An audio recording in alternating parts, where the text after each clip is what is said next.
எல்லோருக்கும் வணக்கம். இப்போ நம்ம கிராண்ட்மா லைஃப்பில் என்ன பார்க்க போகிறோன்னா, லிக்விட் ஃபெர்டிலைசர் செடிங்களுக்கு கொடுக்கறத பற்றி பார்க்க போகிறோம். அதுக்கு 20 லிட்டர் தண்ணி ஒரு டப்பு ஃபுல்லாக எடுத்துக்கிட்டேன்.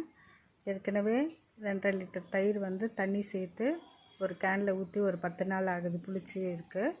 அது கூடவே ஒரு 100 ml தேங்காய் பால் எடுத்து அது தனியாக ஒரு பாட்டிலில் ஊற்றி வச்சுருந்தேன்.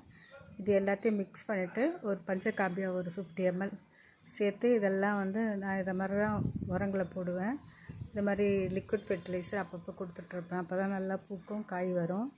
இப்போது நம்ம எப்படி ஊற்றுறோன்றதை பார்க்கலாம். வீடியோக்குள்ளே போகலாம் வாங்க.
இப்போ எல்லா செடிகளுக்கும் ஊற்றி முடிச்சாச்சு.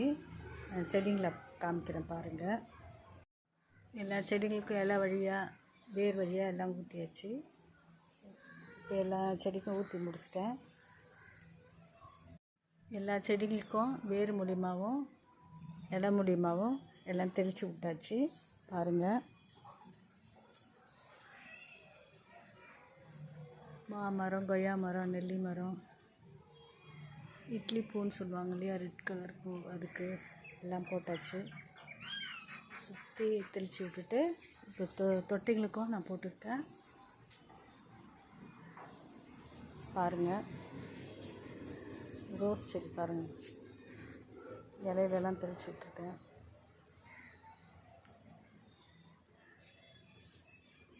இன்சுலின் பிளான்ட்டு, இது உருளைக்கிழங்கு, எலுமிச்சை செடி, அவரைக்காய், சொத்து கற்றாழை,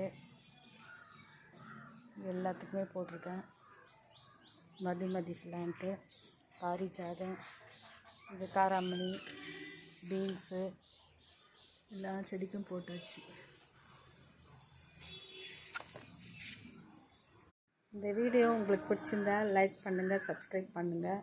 தேங்க்யூ ஃபார் வாட்சிங்.